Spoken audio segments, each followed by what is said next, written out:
Bueno, a grabar. No sé si vos querés abrir, Mario, y luego... Decimos solamente buenas tardes a todos y a todas.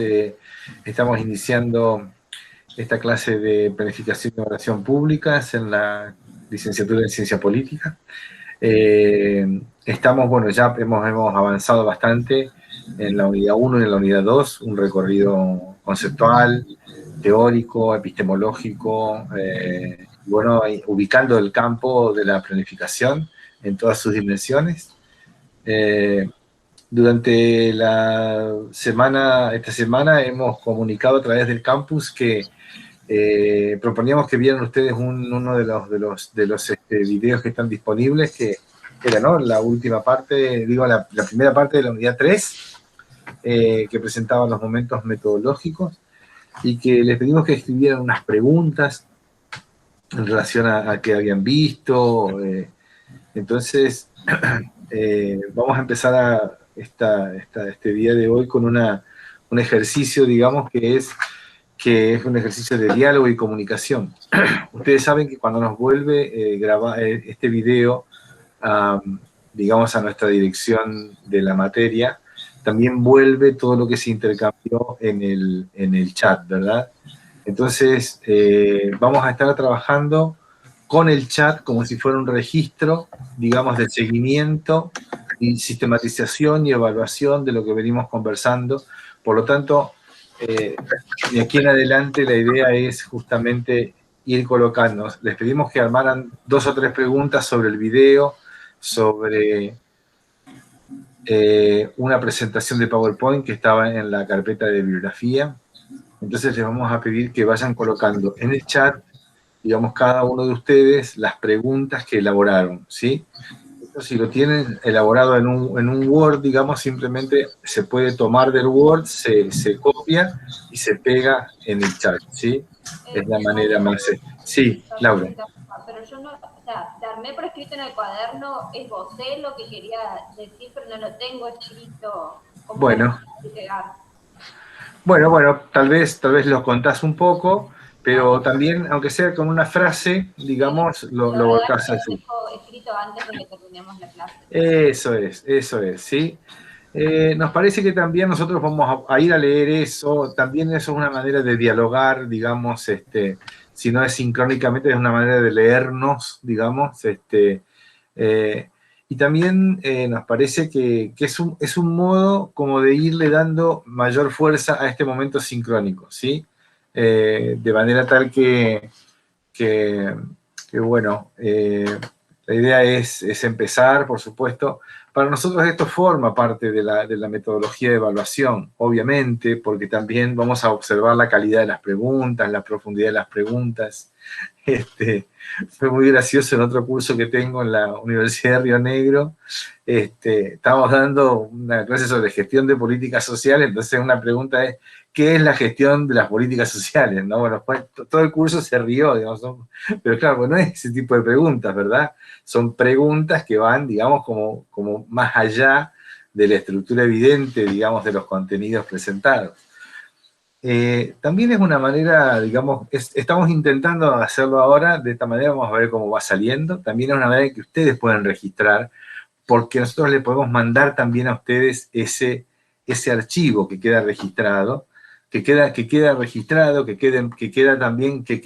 se puede tomar, que se puede copiar, que se puede escribir, que se puede recuperar, ¿no? Y bueno, con la riqueza que tiene eso, nada, un poco esa cosa de que el chat no es solamente para mensajitos cortos, sino que también puede ser un espacio en donde carguemos algunas ideas, digamos, ¿no? Así que esa es un poco la idea. No sé, entonces me parece que podemos ir viendo ahí como una ronda de preguntas y lo vamos conversando. Ya es muy interesante, me parece que este curso, que no somos tantos, podemos darnos el lujo de profundizar y dialogar mucho, ¿no? Entonces esa es la idea.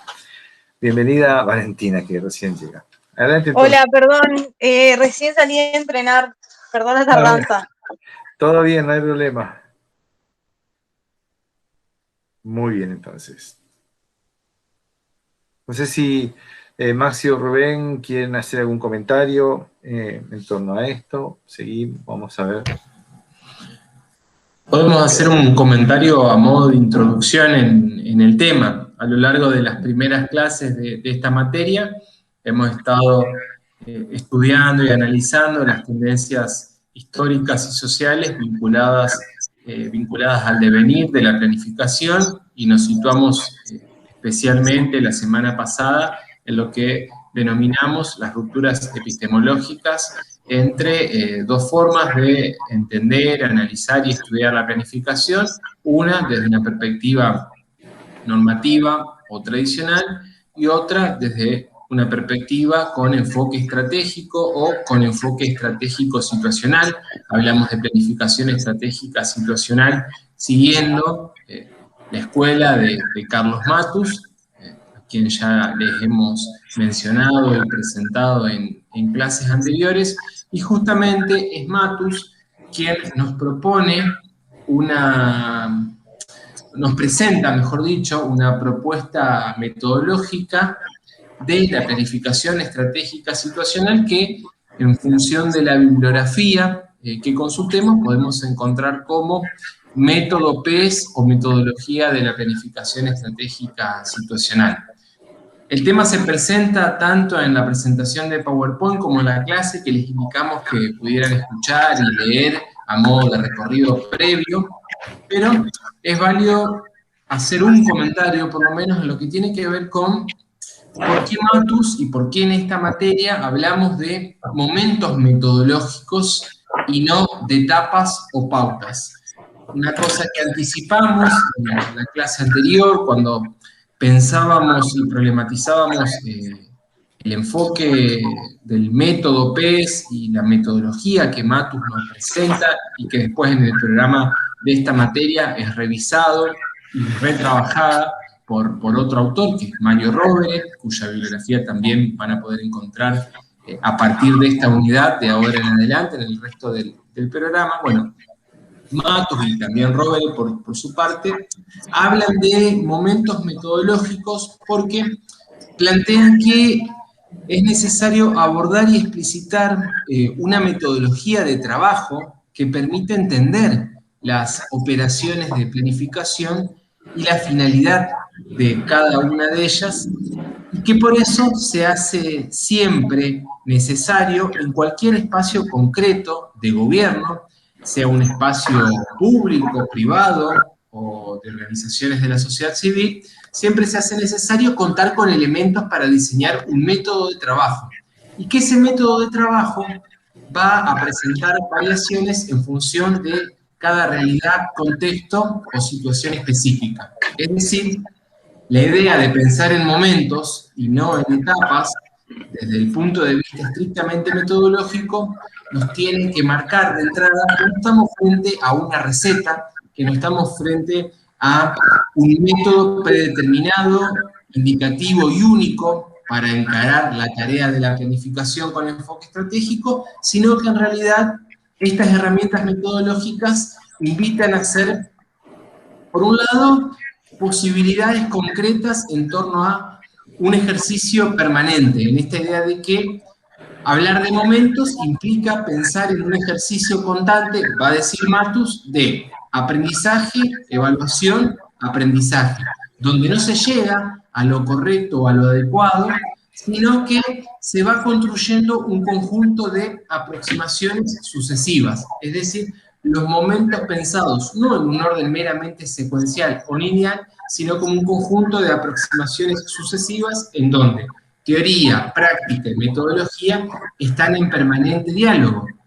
Esto lo remarcamos particularmente porque esta idea o esta finalidad de los momentos metodológicos, insistimos, no buscan agotar las posibilidades del proceso de planificación. Y es por eso que la metodología con enfoque estratégico justamente busca salir, ¿no?, del enfoque lineal y secuencial que los métodos de planificación más tradicional vienen a proponer como formas de organizar el trabajo. Entonces, esta idea de pensar los momentos, ¿no?, desde una mirada de la complejidad, pero también reconociendo que tenemos dos niveles de aproximación, ¿no? Uno de mayor globalidad y uno de mayor proximidad o mayor cercanía. Pero por ahí no quiero más que hacer este comentario como más de reflexión sobre los momentos metodológicos de forma global y prefiero que pasemos a las preguntas que ustedes tienen que plantear para la clase de hoy, que las puedan ir volcando en el chat, o si quieren hacer algún comentario y en base al comentario después dejan el registro escrito, pero en esto de que vayamos construyendo, digamos, la clase más colectivamente para también un poco salir de la dinámica meramente expositiva, que es la que venimos trayendo hasta ahora. Yo quiero preguntar, no sé si alguien quiere preguntar. Bueno, adelante. Esto, digamos, me pasó así. Hablando de la cuestión de la definición del problema y esto de que lo primero que teníamos que hacer era decidir políticamente esta definición del problema que íbamos a tratar de resolver para empezar a planificar sobre esto. Hasta ahí voy bien. Y esta cuestión de que esta definición del problema es una construcción política que nosotros vamos a hacer. Lo podemos tener a nivel más general, como decía Maxi, como cuando nos paramos en la barranca del río Paraná y lo vemos grande, lo podemos focalizar sobre uno cuando hace una visión prospectiva de, como decíamos la vez pasada, de acá a 20 años, por ejemplo, ¿eso vos lo hacés pensando en una visión general amplia o seguramente también puede ser en algo pequeño? Pero mi pensamiento iba focalizado, en realidad lo pensé en este ejemplo puntual. La cuestión de la circulación en Paraná, la circulación de tránsito, y esto que en su momento hablamos de la cuestión de raseo, y se me vino a la cabeza que el otro día llevé, por decir, o sea, es muy doméstico mi comparación, pero le llevé a uno de mis hijos a la casa de un amigo en un bar, la zona de...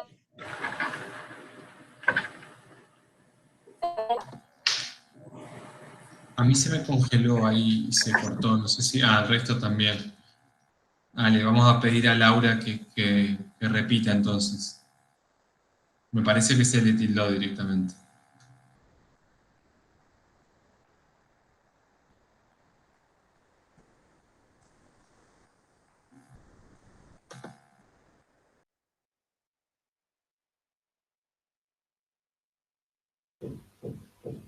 Bueno, mientras vuelve Laura, si les parece, comento. Debo confesar que se me complicó, digamos, la consigna, porque no sabía cómo encararlo, si las preguntas tenían que ver con los momentos en sí, o sea, con la clase, o situarnos en un momento determinado, en la coyuntura, y desde ahí preguntar. Pero bueno, ahí hablé con Rubén y más o menos me aclaró la situación. Y en ese sentido, las preguntas que me surgían, en el momento explicativo, es decir, en el análisis de situación, cuando dice que el actor que planifica busca situarse en su entorno y conocerlo, y la verdad que la pregunta que me surge a mí rápidamente, y en función de algunos ejemplos que quiero comentar, es que esa situación, ese ejercicio de los que planifican, o de algunos que planifican, mejor dicho, tanto en el Estado nacional, tengo ejemplos, en el Estado provincial y municipal, esa situación no se da. Me da la sensación como que es simplemente sentarse en una máquina, leer un par de libros y en función de eso armar un proyecto o una planificación. Y digo esto porque, bueno, lo de Calles Racedo está más que sabido, digamos, cuando también se plantea de que hay que escuchar al otro, que hay que escuchar y tener en cuenta la opinión de donde se va a intervenir, me parece que lo de Racedo más que claro. Pero hay un ejemplo, digamos, ahora en estos momentos me está sucediendo en mi casa, en mi barrio, donde se inauguró ayer una planta de tratamiento cloacal que está a 20 metros de mi casa, de mi barrio. Está en mi barrio en realidad, pero está a 20 metros Y hoy nos acabo de enterar de que no va a pasar la cloaca por nuestro barrio. Y está la planta, ya les digo, sí, estoy mirando acá por la ventana y la veo a la planta.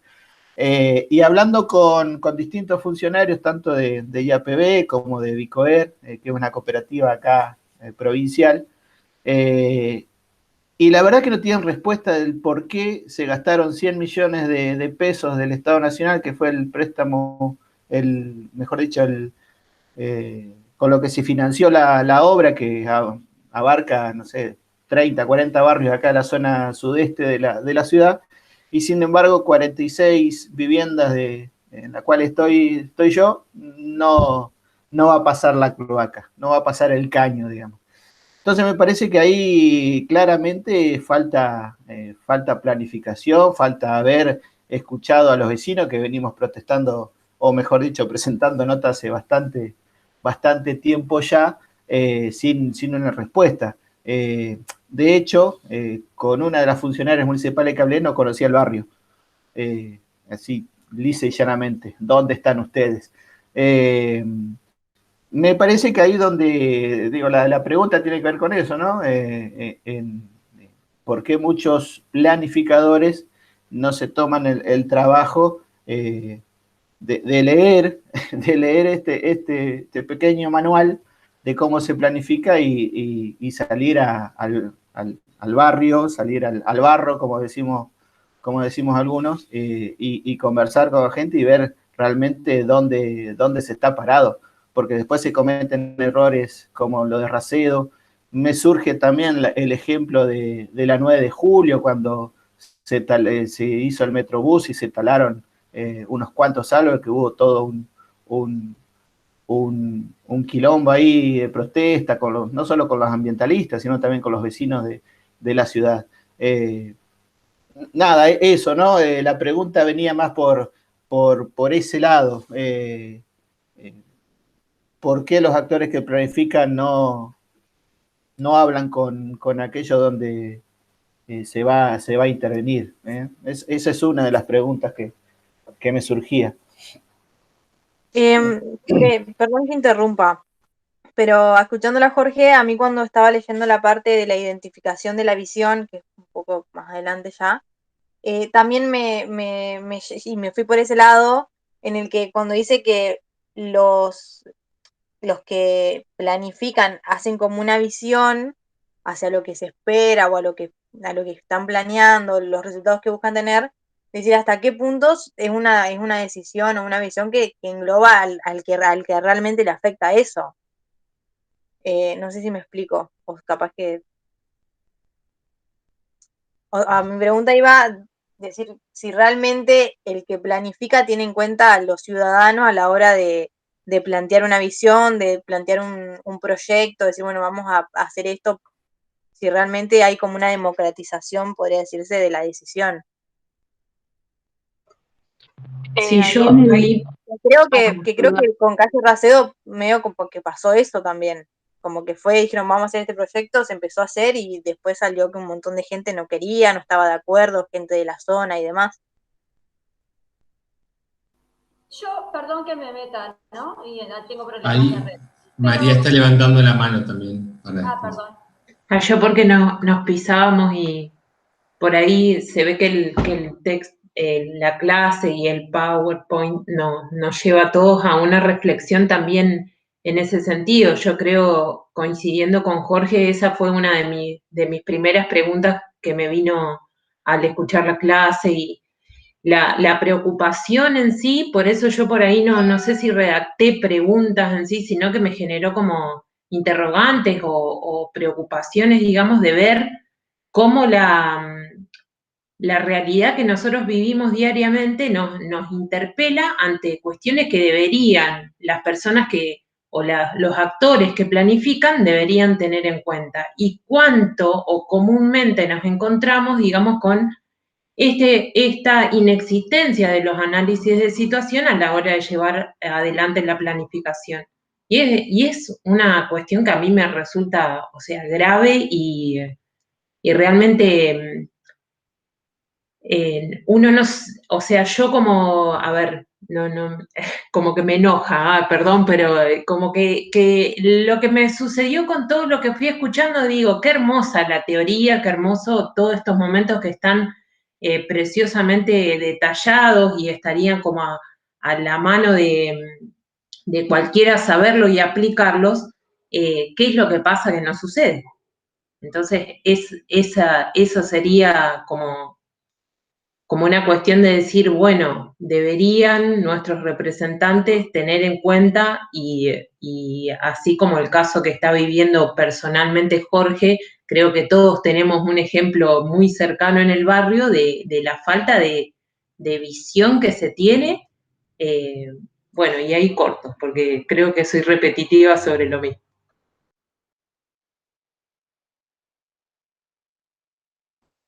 Voy yo. Bueno, yo en realidad lo voy a decir al revés. ¿Por qué hay que consultarle al ciudadano todo lo que se va a hacer? ¿Por qué todo tiene que estar democratizado si hay vías institucionales para resolverlo? Y la otra es, no todos nos ponemos de acuerdo sobre lo mismo. Por ejemplo, yo creo que Paraná tiene un problema de circulación.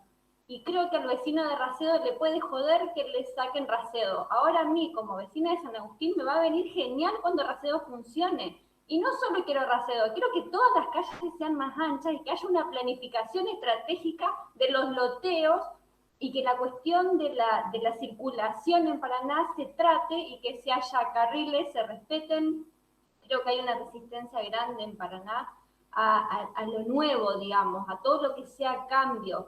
Yo en ese momento alquilaba en el centro cuando hicieron los carriles de colectivo que nunca funcionaron. Paraná se resiste históricamente a cualquier tipo de cambio, me da la sensación. Entonces por ahí me pregunto, ¿cuánto se lo puede consultar al vecino como actor, como dice, como actor social en la planificación? O sea, ¿cuánto juega? En el caso de Racedo se visibilizó, pero si no me da la sensación de que el actor social ciudadano en Paraná es un actor que se queja desde la casa, pero que tampoco tiene una fuerza, una intervención, o sea, no sé qué tanto interviene activamente sobre las cosas, cómo funciona la cuestión de la institucionalidad respecto de lo que se planifica, cómo podemos planificar a largo plazo si la institucionalidad no se respeta o lo cambiamos y entonces hacemos que funcione de otra manera. Pero hay muchos actores sociales que tienen de repente una aparición como con mucha fuerza y que por ahí me da la sensación de que no te deja esta concertación que vos tenés en un principio, si bien los actores van cambiando y van jugando un rol que vos tenés que volver a convencer y toda esta cuestión de que veíamos en la clase, de que, bueno, de que van cambiando la forma y de que uno tiene que llegar a un consenso. ¿Hasta dónde es el consenso y hasta dónde es la planificación, el desarrollo de la planificación? Porque ahí definiste el problema. Entonces vos decís, si yo tengo este problema, ¿cuánto puedo dejar? O sea, si se coordinó, o sea, consensuamos todos que la circulación en Paraná es un problema, pero a nadie le gusta que le hagan obras en la casa, o al que tiene el loteo no le gusta que le digan que la calle va más ancha. Entonces, ¿cuánto es lo que se puede consensuar sobre eso que creo que la mayoría considera que es un problema?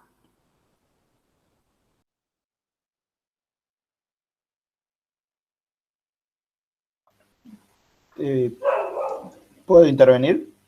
Yo después sigo. Metele vos, María, metele vos. Bueno, gracias.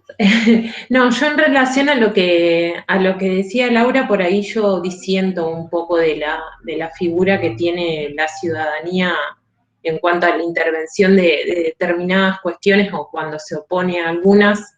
No quiero tomar el ejemplo de Racedo porque considero que lo que pasa en Paraná, la problemática principal, digamos, que nosotros tenemos hace años y gestión tras gestión, no importa quién esté en el gobierno, es que cuando se planifica no hay una planificación clara.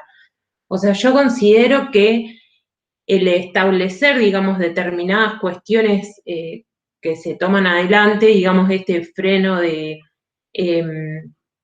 a ver, quiero dar un ejemplo, la nueva señalización que se hizo en el parque para la circulación. Vamos a tomar un ejemplo de circulación, ¿no?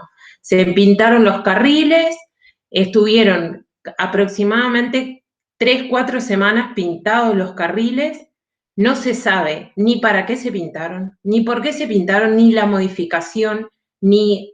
Entonces es como que siempre caemos sobre la misma cuestión. Se hace algo, no se informa, se pretende que la ciudadanía se acomode de la nada y nosotros no tenemos ni siquiera un ordenamiento de tránsito, porque todo acá es charlable o modificable, es una opinión personal, por supuesto, y lo hablo como agente municipal, o sea, yo trabajo en la municipalidad y soy muy crítica también del trabajo municipal y también valoro el trabajo municipal, pero también nosotros, digamos, nunca tenemos, yo considero que no vamos a tener un avance si nadie viene y planifica teniendo en cuenta el momento completo de la planificación. Acá lo tenemos, entonces, o sea, contratemos o pongamos a quienes planifican a estudiar determinadas cosas, porque si no es un fracaso constante. ¿Y qué hacemos? ¿Qué es lo más fácil? Echarle la culpa al ciudadano que no se adapta o que no acepta, pero se encuentra totalmente dentro de un manoseo de las personas que planifican y no hay un lineamiento o un trabajo para brindar mayor calidad, digamos, en la vivencia o cómo debería ser nuestra comodidad de ser ciudadanos. No sé si me explico.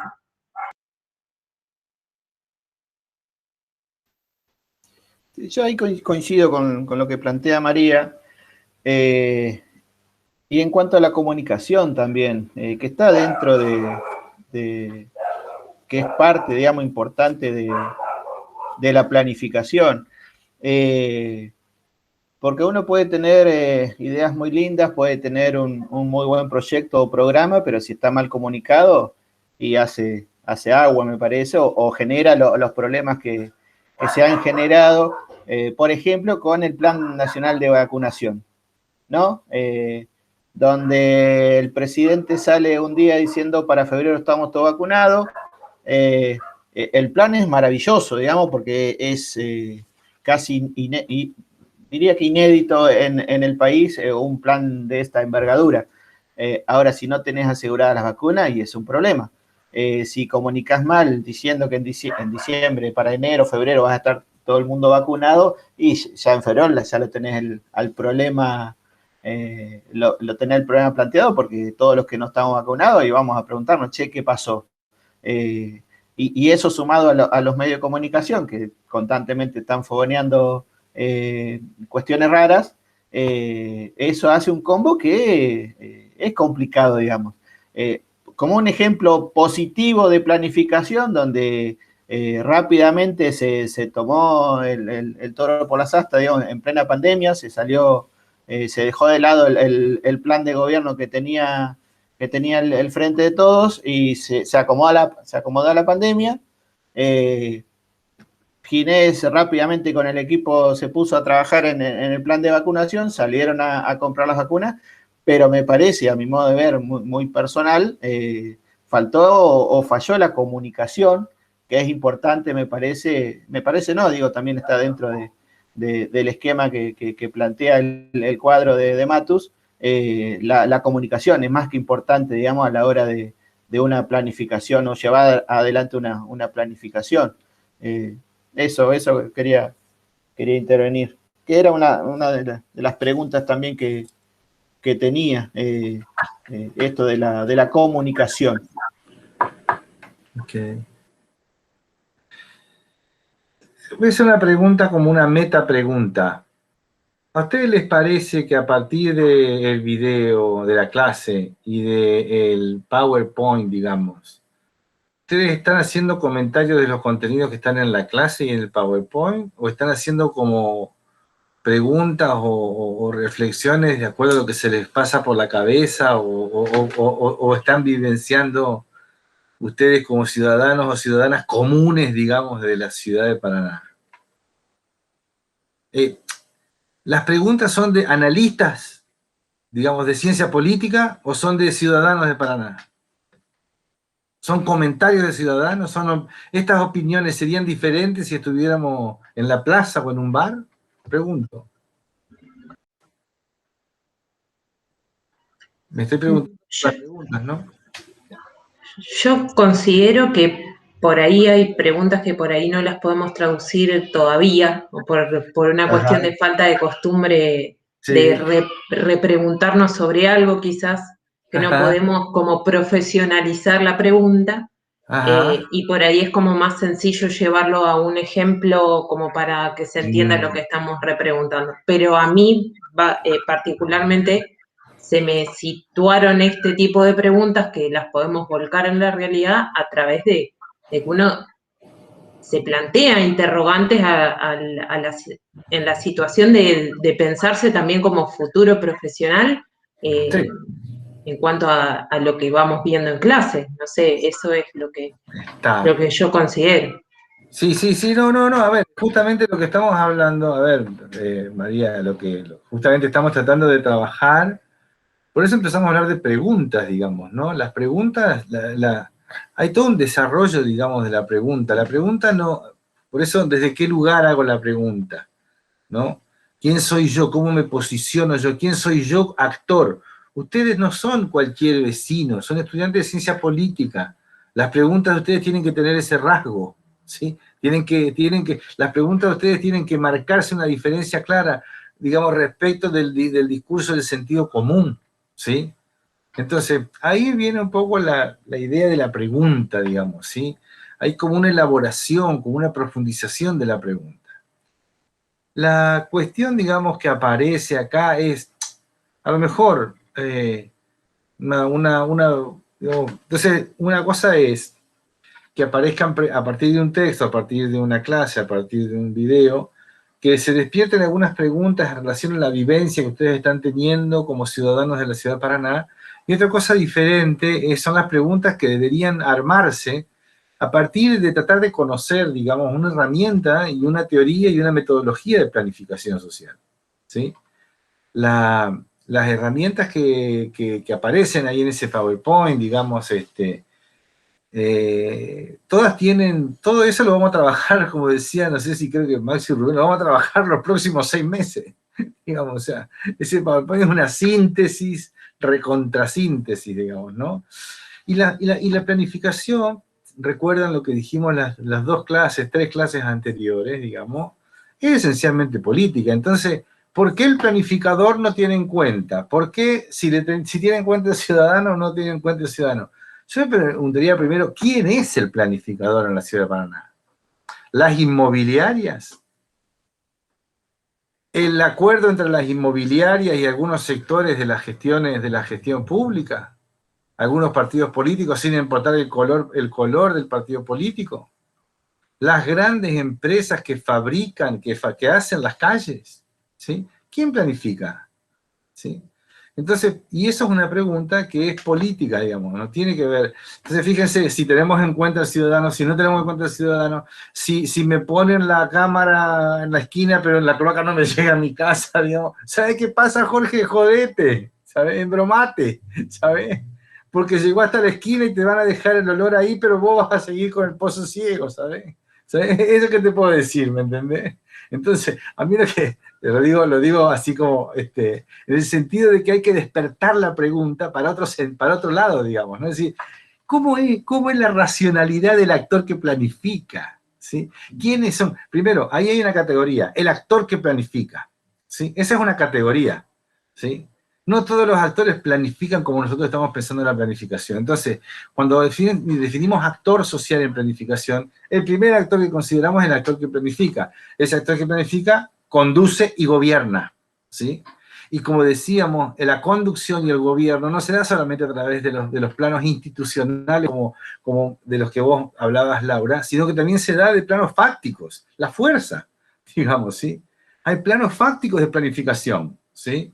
Entonces, justamente nos estamos tratando de meter en la densidad de esta historia de la planificación, ¿no?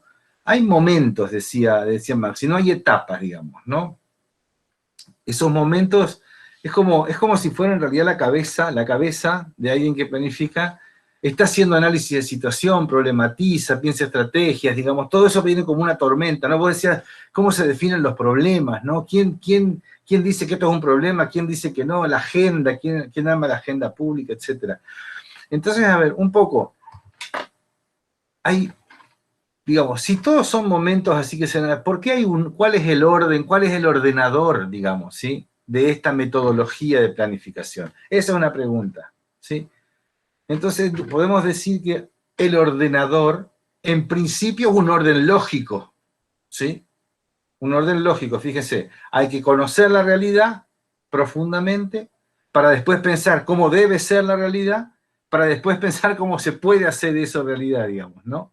Entonces, lo que decíamos antes, que en la planificación tradicional, el planificador, ¿qué hacía?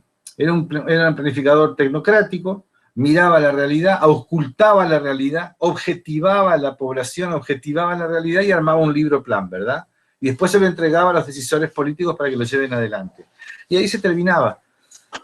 Aquí está el momento estratégico y el momento táctico operacional que marcan la diferencia con aquella planificación tradicional. Entonces hay otro ordenador, digamos, ¿verdad? Hay un momento estratégico y un momento táctico operacional que van más allá del diagnóstico, más allá de los errores de diagnóstico, más allá de la inclusión o no inclusión de ciertos actores en el diagnóstico. Nos estamos metiendo un poquito en la complejidad de la metodología, digamos, ¿sí? Entonces, a ver, tomando un poco lo de si ustedes, en Paraná hay una planificación que viene permeando las gestiones desde hace mucho tiempo, y es un poder fáctico, esa es mi opinión, ¿sí? Las gestiones se acomodan a ciertos poderes fácticos, ¿sí? Si no, no se puede entender, digamos, si no, no se puede entender cómo otras ciudades de la Mesopotamia han cambiado tanto y han mejorado tanto, y Paraná sigue siendo una ciudad que es cualquier cosa menos una ciudad paisaje, ¿sí? Una ciudad agresiva desde el punto de vista de la llegada por la calle, la llegada por el túnel, digamos, esa Laurencena, digamos, es una calle horrible, digamos así.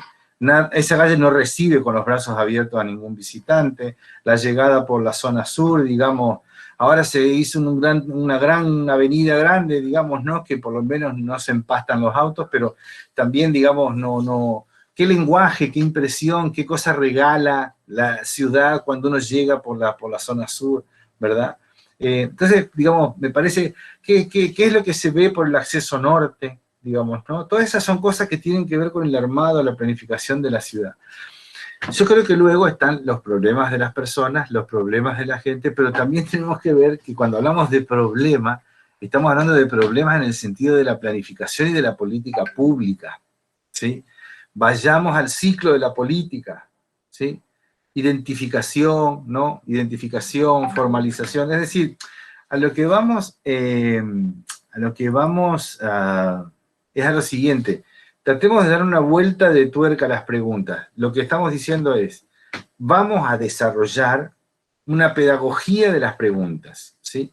La pregunta tiene que proponer una respuesta, ¿sí? Cuando armamos la pregunta, tiene que tener la inteligencia de estar obligándonos a buscar una respuesta que esté contenida en esos materiales que estamos leyendo, ¿sí? Esta es un poco la idea, ¿sí? Entonces, vamos a empezar a trabajar en esa línea. Les puedo sugerir que busquen un texto de Paulo Freire que se llama Pedagogía de la Pregunta, ¿sí? Pedagogía de la Pregunta. Lo pueden bajar de cualquier lugar de internet que está muy disponible. Y entonces un poco la idea es tratar de ver si podemos tener algunos ejemplos a partir del video o del PowerPoint, digamos, para empezar ahí con esto de las preguntas. Tratemos de poner la pregunta esa que parece ser, digamos, del sentido de la percepción de María que trabaja en la MUNI, que dice nunca se consulta, de Laura que dice, pero yo cuando entro y llego y tengo que cruzar ahí, preciso que la calle sea más ancha porque si no, no puedo circular bien. Hay que tomar allí, digamos, justamente un punto, una distancia, digamos, ¿no? Hay que tomar una distancia, ¿no? Vamos, ahora hacemos una segunda vuelta. Preguntas, comentarios, estamos dialogando porque tenemos que hablar, mejorar las preguntas, ¿ok? Eso va a ser nuestra tarea, digamos, mejorar las preguntas. Ahí va.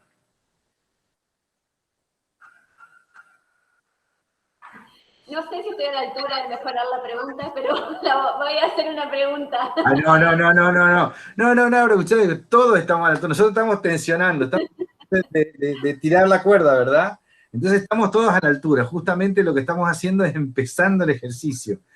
Nadie quiere que salgamos haciendo las super preguntas y las preguntas más fantásticas, digamos. Solamente estamos empezando una construcción de esto.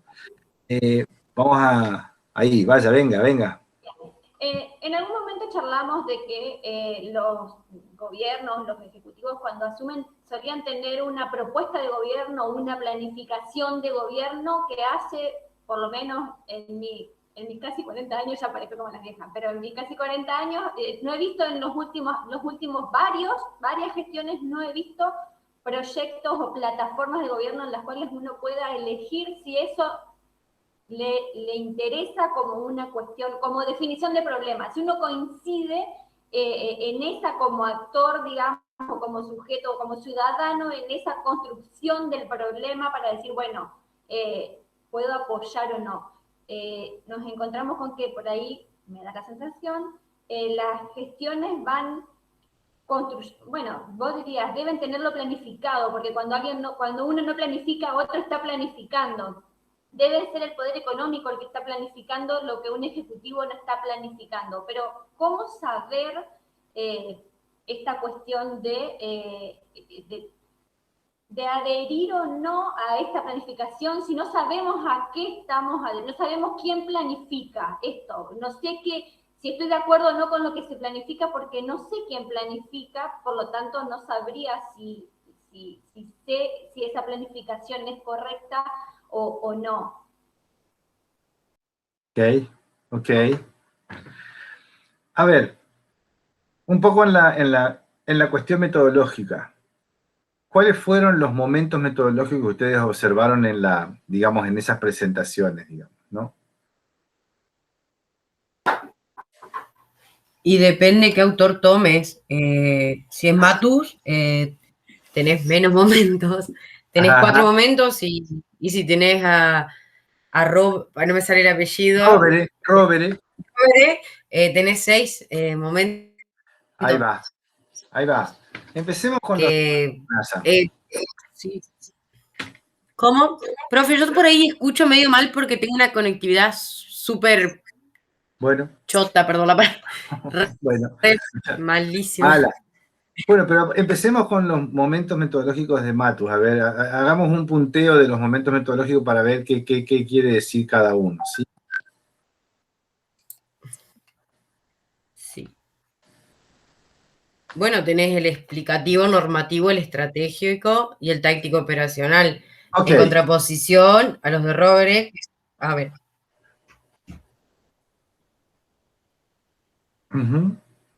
¿Querés que nos digan, Asa? Los tengo acá. Análisis de situación, investigación del problema, identificación de la visión, diseño del programa, construcción de la viabilidad y el programa táctico operativo. Ok. Pero ahí fíjate. Claro, y esa es como que primero estaban los de Matus, y no es que como que se contraponen, digamos, se diferencian sí, pero por su precisión y por su profundidad. No es que hace un corte y dice, bueno, esto está mal, por eso planteamos esto. No, es como una evolución y para abarcar algo más exacto, por así decirlo, para que no sea tan generalizado ni tan amplio. Al menos lo que yo entendí. Buenísimo, Nasa, buenísimo. Justamente ahí estamos, digamos. A ver, fíjense que Mario Rovere, él hace estos 6 momentos. Él coincide absolutamente con Matus, digamos, ¿no? Pero Mario le da una vuelta de tuerca, digamos, que es interesante porque permite ordenar un poco una matriz de los 6 momentos. Y la matriz de los 6 momentos aparece porque primero ordena en el orden lógico lo que es, lo que debe ser, lo que puede ser, digamos, ¿no? Es decir, y ahí está el orden lógico. Esa cuestión lógica es donde tienen que encajar las preguntas que ustedes hicieron. Cuando yo los escuchaba, lo primero que hacía es, Jorge está diciendo sobre una cuestión táctico-operacional, ¿sí? Pusieron la cámara acá, pero cortaron acá y no llegaron hasta acá. Eso solo, digamos, puede no ser un error de planificación, ¿sí? ¿Ok? Es una cosa que excluye a un conjunto de manzanas donde estás vos, digamos, ¿no? Pero no es necesariamente un error de planificación, ¿ok? ¿Sí? Simplemente que cortó en un lugar donde no te benefició a vos, digamos, ¿sí? Pero eso es una cuestión que está en la implementación, digamos, ¿no? El tema es que esa solución, digamos, no resuelve el problema de la totalidad de ese bloque de la ciudad, digamos, ¿no? De ese territorio de la ciudad, de esa parte urbana de la ciudad. Entonces, pero es una cuestión que básicamente, digamos, no es ni de comunicación, no es de planificación, es como cortó, digamos, hasta dónde llegó la obra, hasta dónde llegó el presupuesto que llegó hasta ahí. Sí, Laura. Por eso yo te preguntaba sobre la cuestión, me llamaba la atención la cuestión de la circulación en Paraná, porque yo no sé si es un error, o sea, si hay una programación, si hay una planificación sobre la circulación de Paraná, entonces vos decís, bueno, te hago la bicisenda en la costanera, te cambio la circulación de Racedo, pero a la vez decís, te hago los loteos chicos. Entonces no sé si es una cuestión de planificación o que simplemente le sale así. O sea, que está planificando el loteo de la inmobiliaria y está viendo la circulación en el municipio y está viendo la bicisenda, el que vende bicicletas. Eso es lo que... Bueno, pero eso cuando vos decís, te hago esto, te hago esto, te hago esto, ya estás hablando de programas, ya estás hablando de lo que debe ser, de lo que se debe hacer, ¿verdad? Estás hablando de la parte normativa. Todavía... Sí, pero para llegar al programa alguien lo tiene que haber pensado antes. O no, bueno, por supuesto. Y no hubo planificación. Entonces, no, por supuesto. Pero estás hablando, a ver, de una estructura normativa que si hacemos esto o hacemos lo otro, hacemos lo otro. Las alternativas para eso están en un momento metodológico anterior y en un orden lógico anterior, ¿verdad? Es decir, en el momento de análisis de la situación de la circulación de Paraná. Y el análisis de la situación de la circulación de Paraná va a variar, digamos, no hay una verdad, no hay un diagnóstico sobre la circulación en Paraná, sino que va a variar según el actor que esté problematizando la circulación, ¿sí? Si el actor que problematiza la circulación es el secretario de planificación de la municipalidad o de la provincia, sale lo que sale en Racedo. ¿Sí? Si el actor es, digamos, un conjunto, digamos, de población que está representativa de toda la población, van a priorizar determinados tipos de problemas en la circulación. Por ejemplo, hay que trabajar con los padres que estacionan el auto, digamos, adelante de la escuela cuando llevan los chicos, ahí enfrente de la Centenario, que es un caos, que es una vergüenza de toda la clase media paranaense. Tenemos que ver, digamos, no solamente los accesos, sino también las derivaciones de los accesos a los barrios nuevos. Es decir, depende de cuál. Entonces, ahí lo que tenemos, digamos, es la complejidad del análisis de situación. Ahí la herramienta es análisis de situación, ¿sí? Y entonces ahí lo que tenemos que decir es, yo si agarro o te hago una bicisenda, o te hago la cartelera, o te hago lo otro, todo eso viene, digamos, es una cosa que podemos empezar por ahí, pero en realidad sería más conveniente decir, bueno, ¿a partir de qué análisis de situación se decidió hacer esta bicisenda o no hacerla o hacer aquello? ¿A partir de qué análisis se priorizó hacer una cosa u otra? Porque pareciera, digamos que de última, la gran obra de Paraná es el ensanchamiento de Racedo. ¿Sí? Nada que ver, digamos, ¿no? Ahí se armó un conflicto, pero a ver, ¿qué otras cosas, por ejemplo, si yo voy, y ahora que Jorge nos cuenta, yo diría, escúchame, más importante es extender la cloaca por el barrio de Jorge antes que ensanchar Racedo, digamos, ¿sí? Porque eso tiene que ver con las condiciones de salubridad de la gente. Ahora, ¿eso dónde aparece? Aparece cuando hago análisis de situación. El análisis de situación es justamente, digamos, el momento metodológico explicativo para el análisis de situación. A ver, vamos a decir así. El momento explicativo en Carlos Matus, Robert lo subdivide en análisis de situación e investigación de problemas, pero los dos son momentos explicativos y momentos analíticos. Uno que trabaja con la globalidad de la situación, ¿sí? La situación, decíamos la clase pasada, es esta representación del mundo real que tienen diferentes actores según su posicionamiento. Por lo tanto, ahí hay que escuchar a otros actores, ¿no? Cuando decimos la participación, estamos diciendo escuchar actores que piensan diferente a vos, que estás en el gobierno, o que estás en la oposición, o que sos una vecina de las afueras, o que sos una vecina del centro, o que sos un comerciante, o que sos un industrial. Es decir, dependiendo del tipo de actor. De ahí viene entonces la necesidad de analizar cómo los actores construyen estas preguntas, ¿sí? Cómo se problematizan los actores el tema de la circulación, por tomar el ejemplo que vos estás colocando, ¿sí? Entonces, fíjate que ahí lo que estamos diciendo, bueno, empecemos por el orden lógico, veamos qué explicaciones se da la gente o cómo problematiza a la cuestión de la circulación, para luego ver, digamos, qué respuestas podríamos dar, para luego ver cómo podemos construirle viabilidad a esas respuestas. Entonces tenemos los tres momentos, el analítico, ahí termino, el analítico, el normativo, digamos, define una visión de ciudad y armo una estructura de programas para realizar esa visión, y luego veo cómo despliego las estrategias. Eso es un ordenador, el orden lógico, ¿sí? Entonces ahí, Jorge, por ejemplo, lo que vos decías de la comunicación, estoy de acuerdo, es muy importante la comunicación. El tema es que hay que analizar primero cuál ha sido el orden lógico de la construcción del plan, ¿sí? Porque justamente si no tenemos, digamos, un buen análisis de situación, el plan puede ser muy lindo, pero digamos, ya lo decías vos, ¿sí? Era previsible, digamos, ¿no? Que negociando con un solo proveedor de vacunas nos íbamos a quedar cortos, digamos, ¿no? Entonces, fíjate que se comunicó, era una joyita la pieza planificadora. Ahora, no tenía mucha idea del contexto internacional, falla en el análisis de situación, ¿sí? No es que falló el programa, falló el análisis de situación, y también falla en la estrategia, o sea, falla en el momento estratégico, ¿sí? ¿Qué estamos diciendo? Para cada pregunta, cuando abordamos la complejidad, tenemos un momento estratégico para tomar herramientas, ¿sí? Es decir, podemos buscar las herramientas en cada momento estratégico de acuerdo al análisis y al momento en que estemos pensando lo que se está proponiendo como plan, haciendo como plan, o lo que es la realidad con su problemática y su complejidad. Laura, querías decir algo. Sí, te hago una consulta.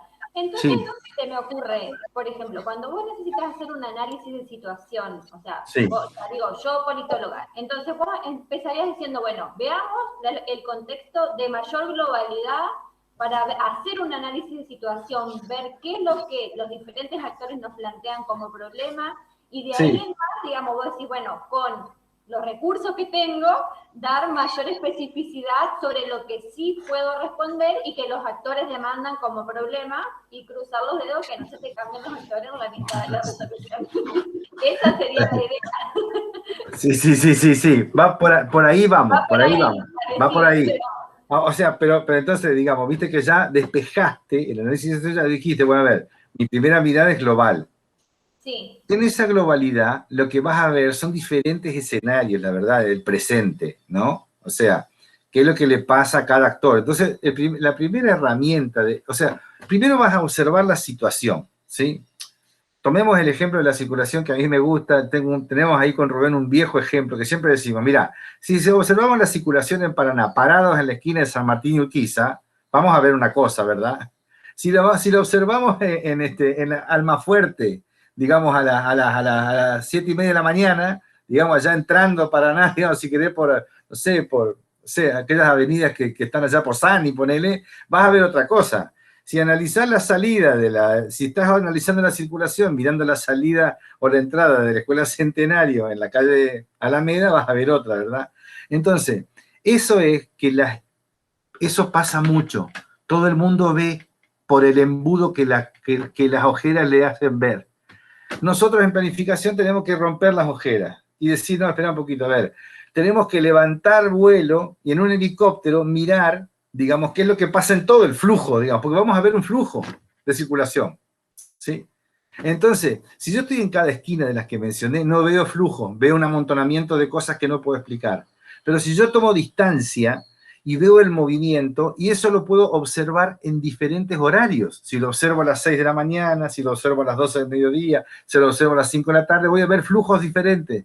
Eso es lo que tenemos que ver para entender la circulación. Flujos diferentes en diferentes horarios protagonizados por actores diferentes, ¿sí? Y ahí empezamos a meternos en la complejidad de la circulación en Paraná, ¿sí? María. Profe, pero eso sería, lo que usted está diciendo, sería una situación de análisis real de lo que se debería hacer para, o no. O sea, sí. Es ahí donde... Puede decir que esta es una pavada tan linda que es imposible que nadie la va a hacer, decís vos.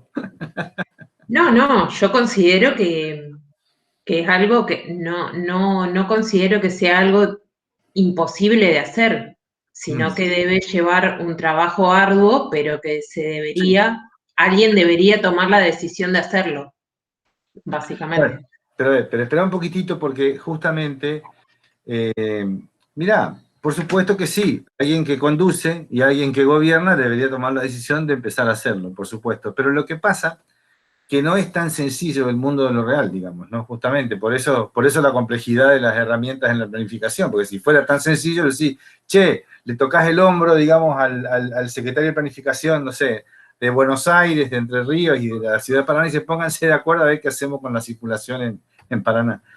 Hay otras cosas. Primero, la producción de conocimiento no es de un solo actor, es de muchos actores, ¿sí? Se produce conocimiento sobre la situación de la circulación en Paraná desde muchos puntos de vista. Hay historias, hay tendencias, hay evoluciones. La situación tiene una historia, está situada. Situación es que hay un conjunto de múltiples determinaciones que vienen de la historia, digamos, y que se conjugan en esas determinaciones en el presente que configuran el problema o la situación que se quiere abordar.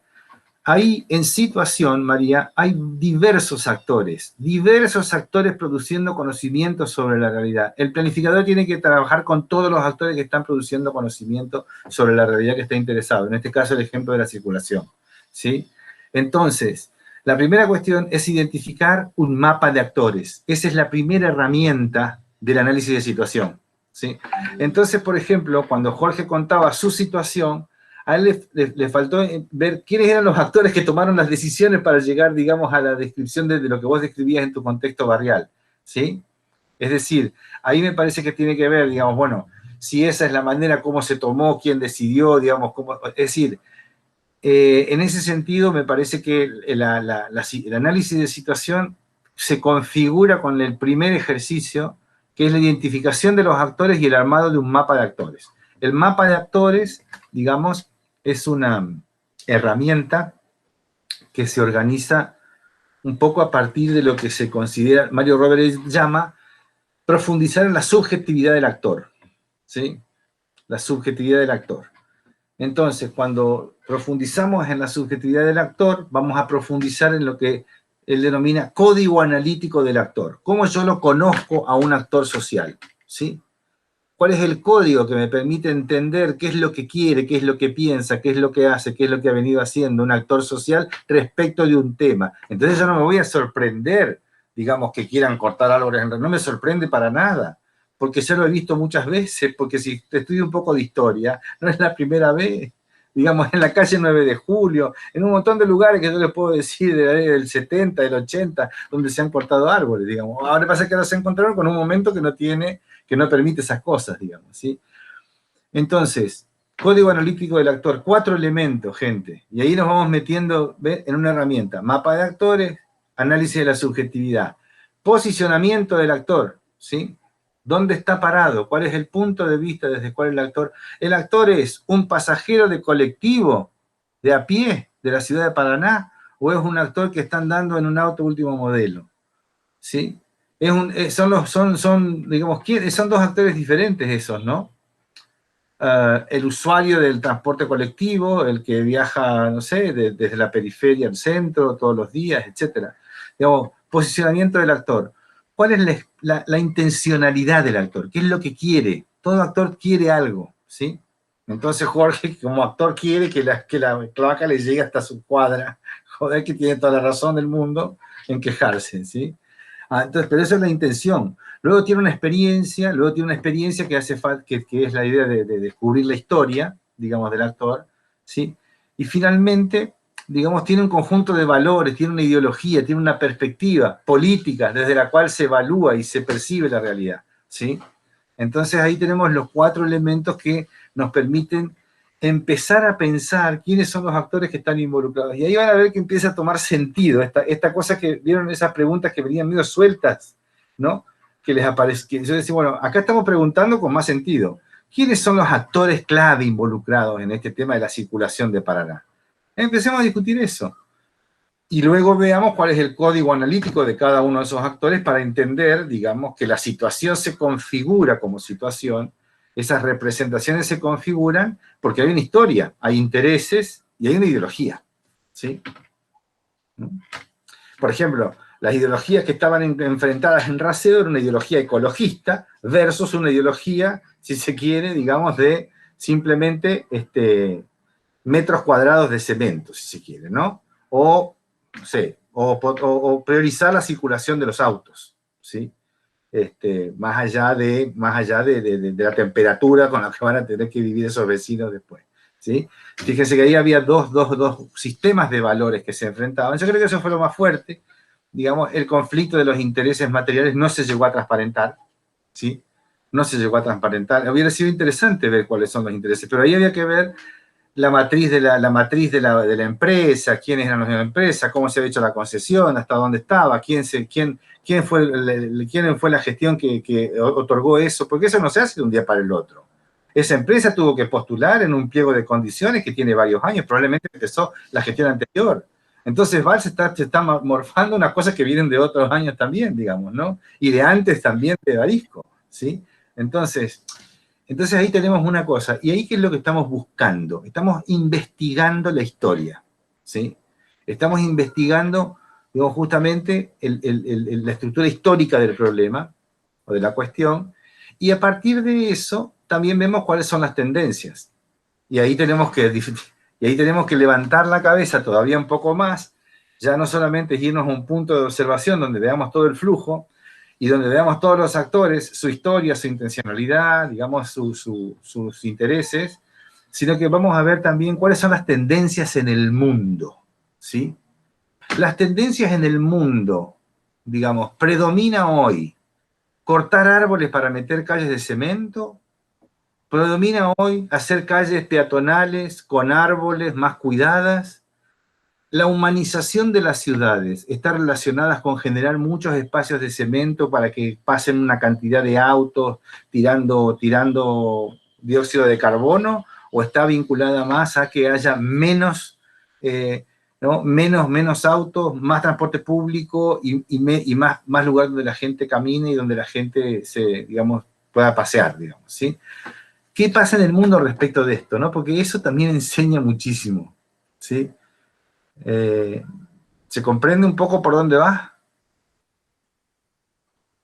Sí, pero a eso iba yo cuando te... Sí, esa relación por ahí hacía también cuando decía, se está resolviendo, se está viendo calle Raseo y se sigue loteando con calles de una sola mano. O sea, no hay una planificación sobre eso. Se va haciendo sobre el ponchazo, porque si hubiese una planificación, vos decís, entonces yo, esta calle, lo que sea resuelvo, pero las que vienen van a ser todas anchas. En Córdoba, cualquier calle es de 2 carriles, Sí. pero tiene 3 casas y 2 carriles. Entonces Claro. hay una planificación sobre lo que se va a hacer. Sí. No hay una planificación de nada, me parece. Claro, no. El plan urbano de Paraná jamás ha sido discutido seriamente. Eso sí, el marco, digamos, jamás, que yo sepa, digamos, y eso se ve en los resultados, digamos, ¿no? Porque, a ver, uno puede estudiar, Maxi es un estudiador, es un estudioso de esas cosas de las ciudades, digamos, ¿no? Su maestría que está haciendo sobre eso, digamos, ¿no? Pero, no sé, a mí se me ocurre la ciudad de Trenquelauquen, por ejemplo, en la provincia de Buenos Aires, es una ciudad que tiene solo bulevares. Solo son bulevares. No hay ninguna calle que no tenga bulevar. Entonces, por definición, el bulevar tiene árboles, tiene espacio verde, tiene lugar para que la gente camine, y tiene una calle de ida y una calle de vuelta, por definición, ¿sí? La Plata, cuando se pensó la ciudad de La Plata, por definición, también tenía las diagonales y tenía un montón de espacios verdes, por eso La Plata tiene árboles, tiene tilos, digamos, ¿sí? No hay espacios de puro cemento en la ciudad de La Plata, ¿sí? Pero fíjese que lo que estamos comparando, entonces, no precisamos irnos a Barcelona, digamos, ni a Londres, ni a Berlín, digamos, para decir, a ver, ¿qué podemos comparar y cómo definimos, digamos, un estilo de ciudad, digamos, ¿no? Entonces, en realidad, lo interesante del conflicto de Raseo fue que apareció la idea de discutir un estilo de ciudad, ¿sí? Un estilo de ciudad, eso es lo que se que. Entonces, fíjense que cuando discutimos eso, no discutimos la circulación, porque la circulación es un elemento más de un estilo de ciudad amigable, un estilo de ciudad sostenible, un estilo de ciudad que se relaciona con la gente, no a través del ruido, no a través de los olores, no a través de los gases, sino a través de la caminata, a través del encuentro, digamos, ¿no? En ese sentido, yo creo que sí hay una una concepción muy vieja, digamos, de cómo se trabaja eso en la ciudad, ¿no? Y fíjense que hay otras localidades que Santa Fe mismo ha recreado su puerto, ha recreado la relación de la ciudad con el puerto, ¿sí? Toda la ciudad de Posadas, que ha creado un conjunto de unos 40 kilómetros, digamos, de calles y vías y autovías conectando el río con la ciudad, con todo el conurbano del Gran Posadas. En fin, Formosa, que recuperó su puerto, recuperó su vista al río, recuperó los terrenos de los ferrocarriles, modernizó eso, lo puso en valor. Son espacios de encuentro público, no siempre hay shopping, digamos, no necesariamente hay que armar un shopping, digamos, ¿sí? Son espacios de encuentro público. Entonces, fíjense, un poco la cuestión está que estamos ahí entrando en el análisis de situación. Esta es la complejidad del análisis de situación. Y luego veremos que si tomamos algunas puntas del ovillo, podemos ir a investigar problemas. Y ahí sí bajamos y empezamos a ver en profundidad los problemas, cada uno de ellos, ¿verdad? Entonces, ahí tenemos ese momento explicativo, ¿no? Pero entonces, a ver, ¿para qué nos sirve el momento explicativo? ¿Por qué el momento explicativo es el primero en el orden lógico? Porque yo tengo que conocer para transformar. Si yo no sé cómo son las cosas, no sé cómo deben ser, ¿sí? ¿No? O sea, el deber ser aparece con claridad cuando yo entiendo cómo está haciendo la cosa ahora. Ahora tengo chicos en situación de pobreza. Deber ser, no debe haber niños bajo la línea de pobreza, ¿sí? Entonces ya se me va configurando, ¿verdad? Si yo tengo 50% de los niños bajo la línea de pobreza, el deber ser se me configura como lo positivo de eso. Hay que sacar a esos niños de la pobreza porque eso no le sirve ni a los niños, ni a la Argentina, ni a nadie, ¿sí? Entonces, un poco esta es la cuestión lógica. Les estoy planteando la cuestión lógica. Es muy difícil entender porque hace mucho tiempo que perdimos el razonamiento lógico, ¿sí? Quiero decir, vemos mucha teoría, ¿sí? Teoría 3, teoría 4, teoría 1, teoría 2, todo eso, pero eso no, son todas miradas sobre el mundo, pero perdimos la mirada lógica, ¿sí?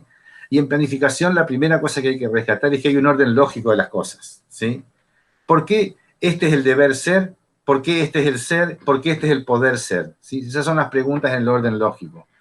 Yo, para poder transformar algo, debo conocerlo profundamente. Para saber cómo deben ser las cosas, tengo que saber cómo las cosas son, ¿verdad? Y finalmente, ¿qué fuerza tengo para poder realizar ese deber ser? Es decir, la estrategia, ¿no? La estrategia es una cuestión de decisión, pero también una estrategia de fuerza política, ¿sí? Entonces, ese es el primer orden. Y Robert lo distingue también en momentos de mayor globalidad y momentos de mayor especificidad, ¿sí? Eso es un poco justamente la idea de o estamos metidos en la profundidad del análisis o tomamos el helicóptero y hacemos la mirada más genérica, más abierta, más global, digamos, de las cosas, ¿no? Entonces, un poco, no sé, quisiera que demos una vuelta de preguntas a ver cómo va. Lo interesante es que empezamos haciéndonos preguntas y criticándonos las preguntas que estamos haciendo, ¿verdad? Ese es el ejercicio, ¿sí? Ahora tenemos mejores preguntas que al principio. Esa es la idea con la pedagogía de la pregunta, ¿sí? No sé si ustedes conocen alguna historia de la pedagogía de la pregunta con Freire.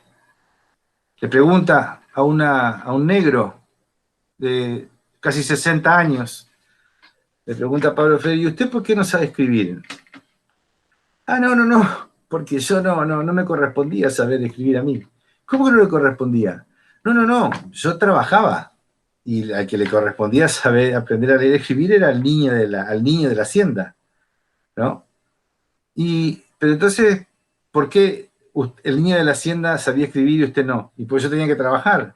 ¿Y por qué tenía que trabajar usted? Y porque yo no tenía otra manera de subsistir, digamos, ¿sí? Entonces usted no escribe porque usted no tiene una manera de subsistir. Entonces usted no sabe leer porque no tiene una manera de subsistir que no sea, digamos, doblegándose ante el patrón para que pueda estudiar el niño del patrón, ¿sí? Entonces, ¿y cómo es que es esa relación? ¿Y a usted le gusta esa relación? Ah, no, yo me siento muy mal porque siento que él hace lo que se le da la gana con mi vida. Ah, ¿en serio? Sí. Entonces usted no sabe escribir porque usted deja que el patrón haga lo que se le da la gana con su vida a usted. Y sí, la verdad que, digamos, estas eran las preguntas de la alfabetización de Pablo Freire, ¿sí? Nosotros tenemos que empezar a ver las preguntas, digamos, que nos podemos hacer en torno a por qué no planificamos, o por qué otro planifica, o por qué nosotros nos cuesta tanto entender por qué suceden algunas cosas y no otras. Nosotros, cuando digo nosotros, estoy diciendo nosotros estudiantes de ciencia política, futuros planificadores, futuros, digamos, analistas de los procesos, ¿no? Gente que va a estar en el diseño, en la implementación, ¿verdad? Entonces, en esa línea es que viene un poco la cosa. ¿Les parece hacer una vuelta, una nueva rueda de preguntas? Lo que queremos proponerles es que ustedes se vayan haciendo esas preguntas con todo esto que estamos dando vuelta aquí. Ahí va. Yo agrego un comentario, Mario. Mientras iniciamos esa nueva ronda de preguntas. Me quedaba pensando por un lado en esto que traía Laura Gaitán hoy al inicio. Y bueno, también forma parte del análisis colocar allí lo de los tipos de democracia, ¿no? Los tipos de la dimensión participativa por un lado de la planificación, lógicamente, pero también como los tipos de democracia concreta que usamos o que tenemos o que co-creamos en cuanto a democracias más delegativas, ¿verdad? Versus otros formatos más participativos, ¿no? Como que hay una tensión importante entre esa democracia delegativa con un rol de ciudadano más pasivo, donde espera o delega justamente delegativa, una democracia delegativa en el sentido de que delegan en las gestiones de gobierno un conjunto de respuestas que se suponen que lo engloban o lo entienden en una plataforma inexistente, como vos bien decías, pero que luego le genera la insatisfacción de la no respuesta o de inclusive respuestas que van contrario a sus propios intereses. Un rol de, hoy decía Mario, los actores, ¿no? En el mapa de actores, pero yo pensaba, digo, actores también, el actor se constituye, un ciudadano en sí mismo no es un actor como tal, sino decide usar esa cuota de poder que tiene para constituirse en un actor que quiera manifestar o expresar o llevar adelante, adherir a un proyecto o confrontarlo, ¿verdad? Es decir, el rol de ciudadano en sí mismo, como tal, allí en esa categoría, es inactiva en la medida en que no decida activarse, digamos, ¿no? Entonces, en ese interjuego también creo que forma parte del análisis más contextual de cuál es la arena en la que se disputan estos procesos de planificación. En una tensión de una democracia más bien delegativa, participativa, ¿cuántas experiencias reales de participación y qué tipo de participación? Hay un momento donde le hemos dedicado a mirar más con la lupa puesta en los procesos participativos, la escalera de la participación inclusive, ¿no? Esa gradualidad.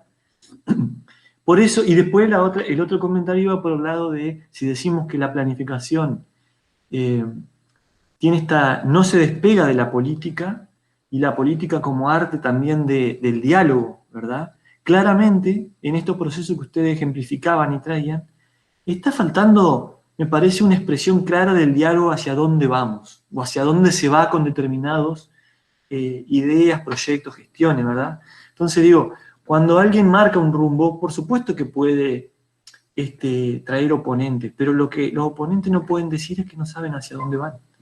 Entonces, me parece que allí también justamente fracasa la política en ese aspecto, ¿no? Además de un conjunto de crisis que estamos atravesando estructuralmente vinculadas a las crisis de legitimidad, ¿no?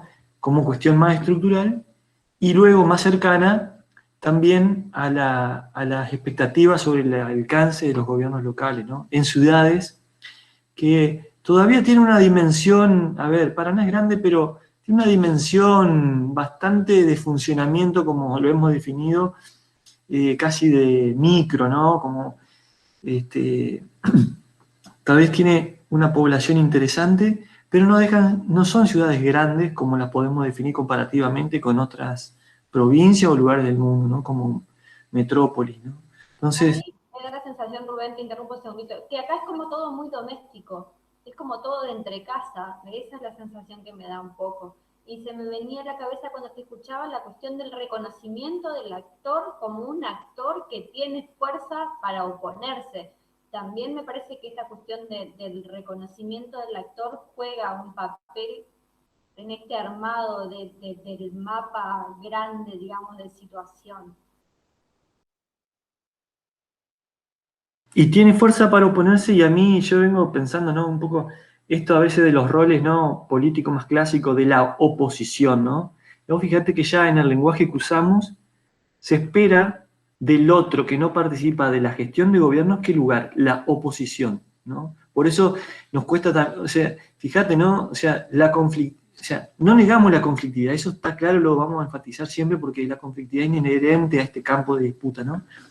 Pero no todo es la oposición por la oposición misma, digamos, ¿no? Así como esperamos una planificación, también uno espera un proceso, en todo caso, de confrontación-oposición argumentada, no por la, digamos, y por lo tanto, también podríamos pensar procesos de alianza más explícitos, que a veces no están, ¿no? O sea, esa supuesta indiferencia o neutralidad a veces no se gestiona justamente en el momento de construcción de la realidad como una alianza manifiesta, ¿verdad? Simplemente ahí queda como invisibilizada. Pero sí se visibiliza la oposición.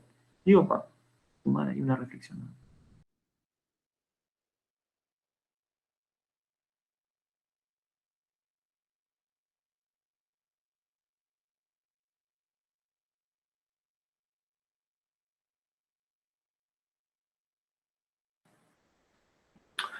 Sí, muy, muy interesante, Rubén, muy interesante, claro. Todo eso tiene que ver justamente con el análisis situacional, digamos, que estábamos hablando, ¿no?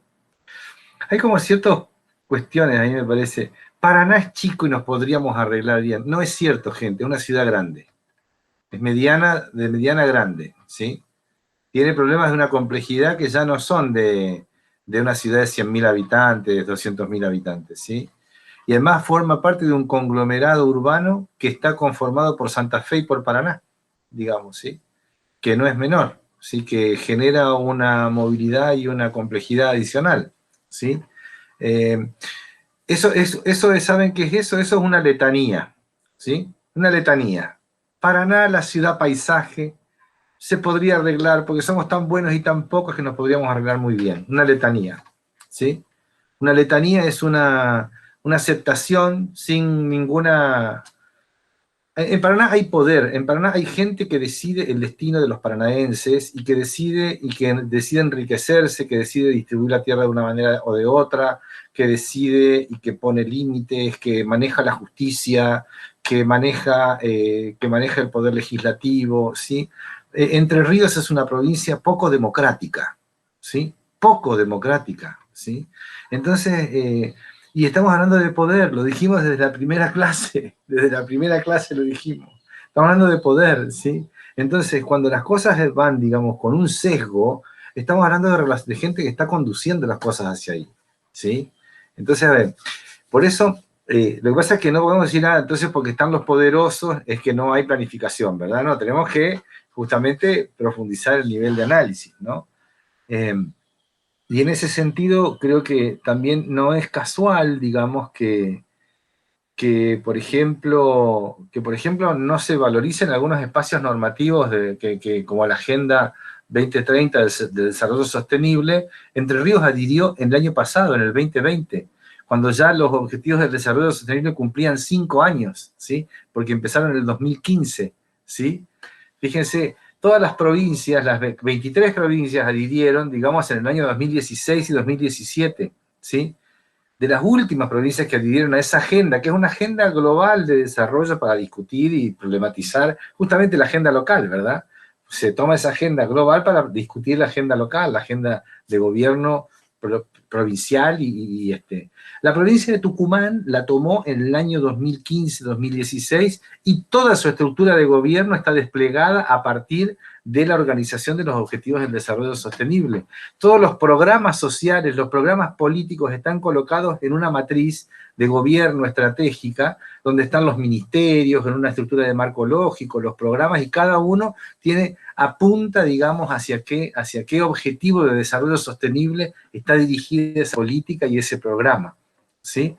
Y estoy hablando de Tucumán de vuelta, no estoy hablando de la planificación de Grenoble, de Milán, de Barcelona, de Madrid. Estoy hablando de la provincia de Tucumán, ¿sí? Que por cierto es una provincia que tiene más habitantes que la de Entre Ríos, ¿sí? Es chiquitita, pero es más y está siendo un poquito más rica también en algunas cosas, ¿sí? Entonces, no, pero nosotros tenemos la imagen de que, ¿no? Tucumán es chiquitita, es la casita de Tucumán, y nosotros somos Entre Ríos, que casi el campo, ¿no? Y toda esa cosa. Hay mucho de sentido común. Yo soy no sé, ahí Rubén sabe, yo soy un batallador en contra del sentido común entrerriano, ¿sí? Porque si seguimos aceptando, digamos, estas cosas son como aceptar ciertas condiciones que nos impiden profundizar en el razonamiento, ¿sí? ¿Quién tiene el poder en la provincia de Entre Ríos? Esa es una buena pregunta, ¿sí? Para pensar todas estas cosas, ¿no? ¿Cómo circula el poder y cómo se relaciona con la política y cómo se relaciona con la planificación y la planificación estratégica? Vamos. Y se me viene, cuando decís eso, me hace acordar cuando el gobernador salió a decir que no se iba a meter con la ley de humedales, hablando de quién tiene el poder, porque era demasiado para él. O sea que cuando vos decís quién planifica, el gobernador no, porque los poderes económicos, los dueños de la tierra, son los que están planificando, evidentemente. Aunque podemos decir que también, como toda acción política, se planifica y se gobierna, y las cuestiones socialmente problematizadas y la política se define por acciones o por omisiones. Cuando él dijo, no me voy a meter, está definiendo la política, digamos, ¿no? Está definiendo la política. Una observación pequeña. Luego, al mes de agosto del año pasado, agosto-septiembre, se lanzó el plan estratégico ganadero de la provincia de Entre Ríos, casualmente, después, digamos, de los incendios en el Delta. Casualmente, ¿no? Entonces, a ver, pero por ejemplo, yo no estoy atribuyendo una voluntad política al gobernador ni al ministro de Producción, pero estoy diciendo que el análisis de situación nos tiene que mostrar estas cuestiones, ¿verdad? Si un mapa más grande del análisis que te permita pensar, digamos, justamente con un tablero de análisis un poco más amplio, digamos, ¿no? Gran parte de las preguntas que ustedes colocaron se ordenan a partir de lo que es el análisis de situación. Y a partir de allí, digamos, podemos empezar. Por eso las categorías de la planificación no solamente son herramientas de planificación para pensar planes para el presente, orientados para el futuro, sino que son herramientas analíticas muy importantes. ¿Sí? Permiten conocer y analizar la realidad. Por eso, por ejemplo, también está muy conectado con el análisis de políticas públicas, ¿sí? Que ustedes lo ven en la materia de políticas públicas, pero que acá no lo vemos aparecer como una herramienta, ¿sí? Yo quiero que ustedes hagan la conexión entre el análisis de las políticas públicas que ven en política pública, digamos, ¿no? Y estas herramientas de la planificación, porque justamente allí se puede hacer la relación, digamos, de los conceptos, de las metodologías y de las prácticas. Bueno, ¿algún comentario? Quería hacer un comentario, Mario, recuperando el último aporte de Laura y tu devolución. Les propongo que se puedan fijar en la diapositiva que compartimos, que está en el PPT que está subido al aula, en las preguntas generadoras que orientan el trabajo en el momento explicativo, porque esas preguntas generadoras funcionan como una suerte de síntesis puesta en común de lo que hemos estado hablando en la clase de hoy. Esas preguntas, en lo referido al momento explicativo, tienen que ver con pensar, reflexionar y problematizar sobre qué está pasando, es decir, tratar de mirar los problemas entendidos como la brecha entre la realidad actual y aquello que deseamos y cómo deseamos que sea, pero también para quiénes está pasando, a quiénes le está pasando y por qué está pasando. Esta idea de pensar el momento explicativo en relación a quiénes son los actores que problematizan en torno a una determinada situación, cuál es la posición de cada actor social frente a un determinado problema, recuperando el primer ejemplo de Laura, para quienes la obra de Racedo o de Ensánchez se transforma en un problema potencial, para quienes viene a resolver un problema. Entonces, actores que se posicionan diferente frente a una misma situación, porque la situación, digamos, si la enunciamos de modo general y muy acrítico, es que un proyecto de ensanche de Boulevard Racedo en Paraná, ¿verdad? Esa enunciación es común, es común. Después, en función del posicionamiento de cada actor, se desprenden una serie de valoraciones, donde esa enunciación puede ser entendida como una solución o una alternativa a un conjunto de problemas, a un conjunto de situaciones conflictivas. Para otros puede significar, ¿no?, la apertura a otro conjunto de situaciones problemáticas. Entonces, pensar esta idea del rol que ocupan los actores en el momento explicativo, cómo nos posicionamos, cómo se posicionan los actores en ese momento explicativo, y también tener presente el por qué y el desde cuándo, es decir, buscar las, vamos a decir, las raíces o las causas de cada problema, en esta idea de generar una red explicativa, que es un concepto que después vamos a retomar, y también desde cuándo un problema está sucediendo, se está manifestando, ¿no? A lo que dijo Mario en la clase de hoy, en esta idea de recuperar la historia, ¿no? Conocer tendencias, revisar información, recuperar la historia, que muchas veces, sobre todo cuando nos toca como politólogos o politólogas insertarnos en las instituciones del Estado,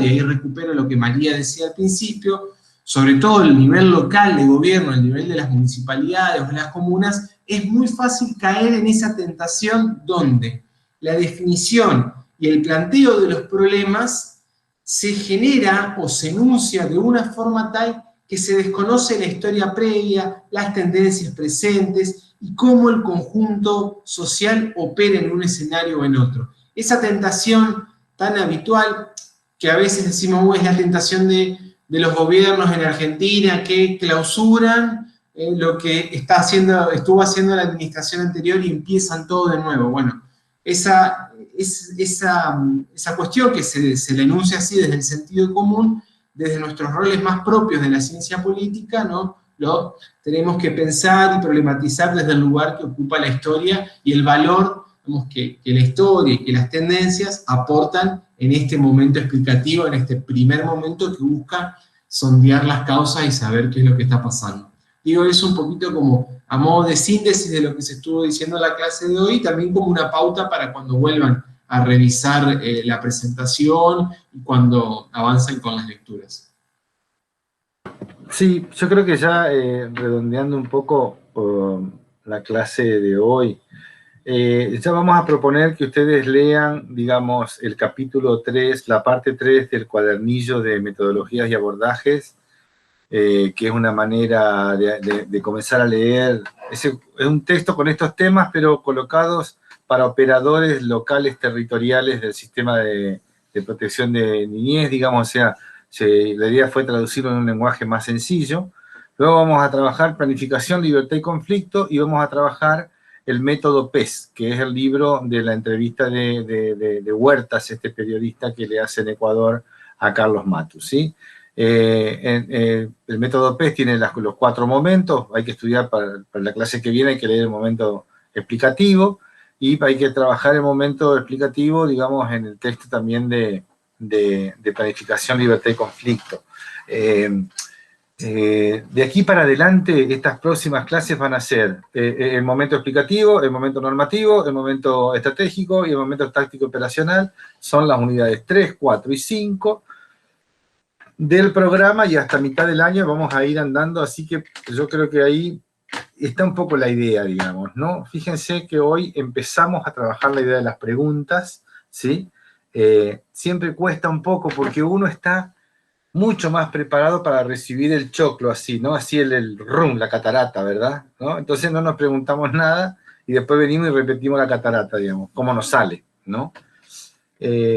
Aquí la idea es que empecemos a preguntarnos un poquito las cosas y a profundizar en las lecturas. Entonces la idea de la pregunta es toda una manera de relacionarse con el texto, de relacionarse con los temas, de mejorar nuestra capacidad, de mejorar las preguntas. Esta es la idea, digamos, ¿no?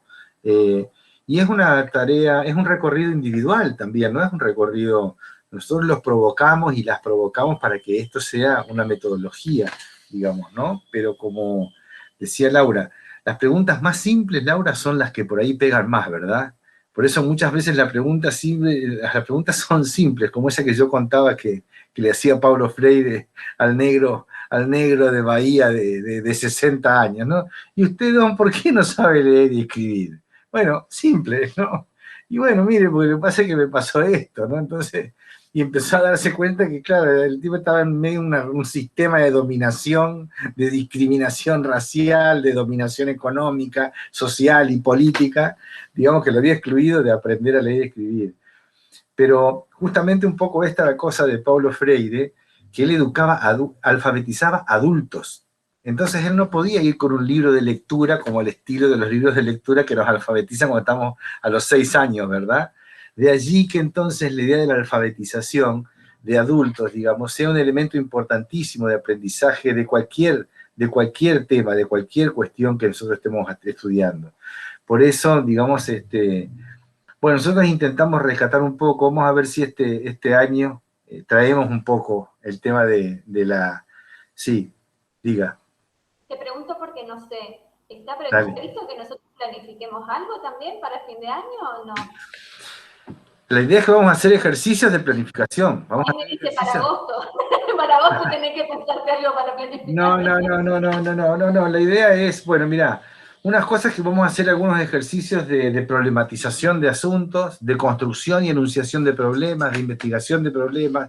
Hay varias figuras, la red causal explicativa, que es una figura matricial de explicar por qué sucede un problema, el árbol de problema, que es otra figura para también desarrollar la problematización de los temas.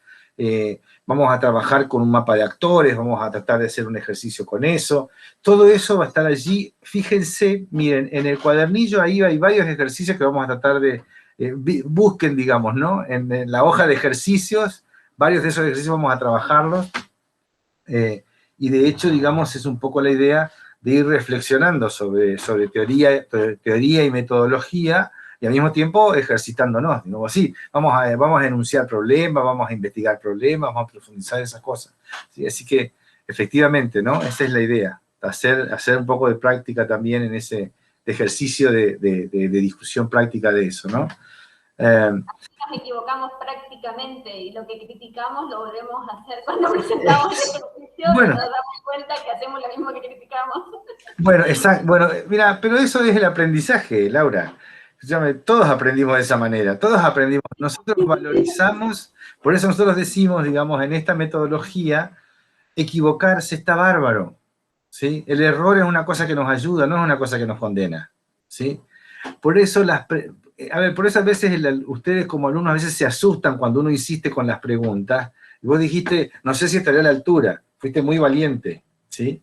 Pero siempre vas a estar a la altura si te atreves, porque vos tenés derecho como alumna, digamos, a un servicio educativo, entonces no tenés que tomarle miedo a esto, al contrario, el desafío es tomar y después mejorar la pregunta, y después mejorarla todavía más, digamos, ¿no?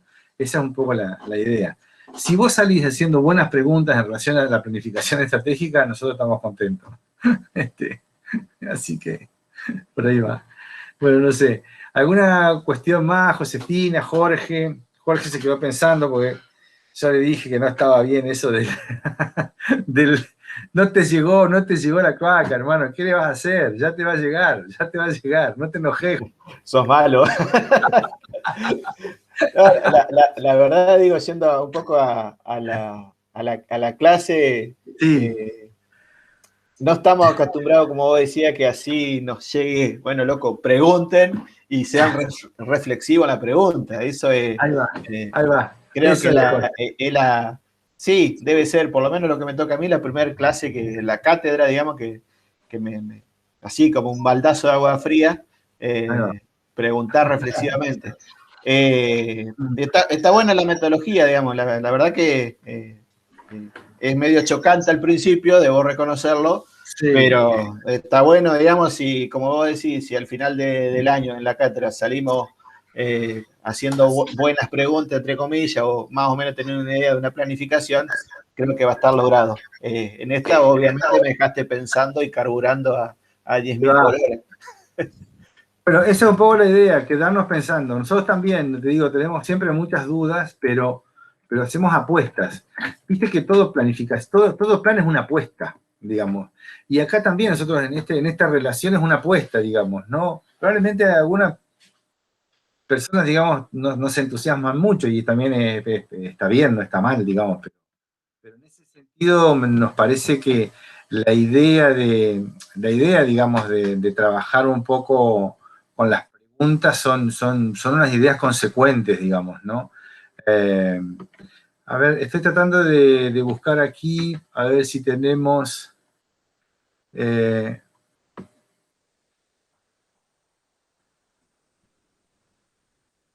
bueno, después vamos a ver si podemos subir un PDF con el texto de Paulo Freire, ¿sí? A ver, un segundo, por favor.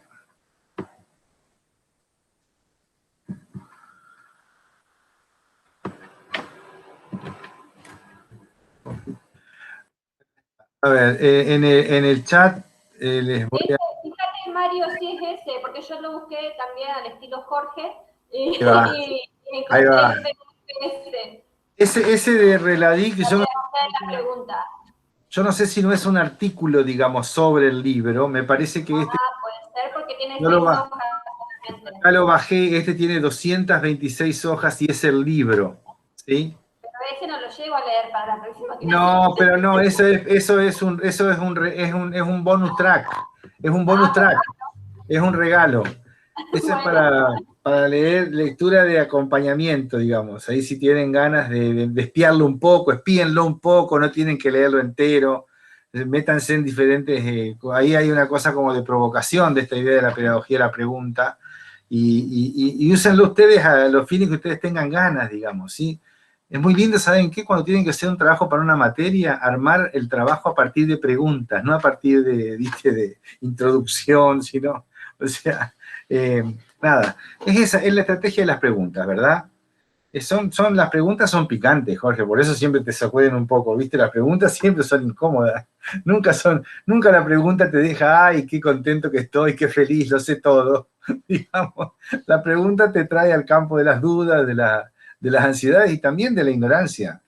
O sea, uno tiene que saber su grado de desconocimiento de las cosas para poder crecer. Si nos creemos que sabemos todo, estamos medio al horno, digamos, ¿no? En eso estamos todo el tiempo aprendiendo. Así que bueno, gente, esperemos que podamos seguir ahí, vamos a ir viendo...